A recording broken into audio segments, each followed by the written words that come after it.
Hello, મારું નામ Pritesh sir છે. આપણે આ આલ્ફા સિરીઝનો આજે બીજો શોર્ટ વિડીયો સ્ટાર્ટ કરવાનો છે. એમાં એક જ મિનિટની અંદર સંપાતપણાનો સિદ્ધાંત સમજવાનો છે. જો અહીં આકૃતિ દોરેલી છે. અહીં બે કરતા વધારે વિદ્યુતભાર લેવાના, એટલે Q1, Q2 અને Q3 લીધેલા છે. પહેલા તો ઉગમ બિંદુની સાપેક્ષે એમના સ્થાન સદિશ લેવાના. સ્થાન સદિશ R1, સ્થાન સદિશ R2, સ્થાન સદિશ R3. હવે આ બંને વિદ્યુતભારો Q2 ને Q3 વડે Q1 પર કુલંબ બળો લાગશે.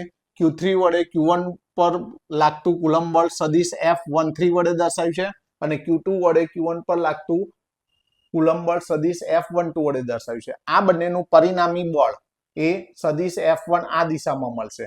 એટલે આ તમારે જો પરિણામી બળ શોધવું હોય તો આ બંને કુલંબ બળોના સદિશ સરવાળો લેવો પડે. જોઈ લો, આ એનું ગાણિતિક સ્વરૂપ છે. તો સિદ્ધાંત કેવી રીતે લખીએ? એ જ કે કોઈ એક જ વિદ્યુતભાર પર જ્યારે ઘણા બધા વિદ્યુતભારો વડે કુલંબ બળો લાગતા હોય ત્યારે તે વિદ્યુતભાર પર અથવા Q1 પર નું કુલ બળ એ દરેક વ્યક્તિગત કુલંબ બળોના સરવાળા સદિશ સરવાળા બરાબર હોય છે.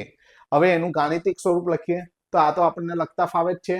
સદિશ F13 એટલે K Q1 Q3 upon R13 square R13 અને એવી જ રીતે સદિશ F12 એટલે K Q1 Q2 upon R12 square R12. બંનેમાંથી K Q1 કોમન કાઢો એટલે આ રહ્યું.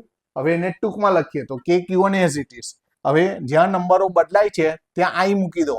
જે 1 છે ત્યાં 1 નું 1 બદલાય છે ત્યાં I મૂકી દો. આ ટૂંકમાં થઈ ગયું.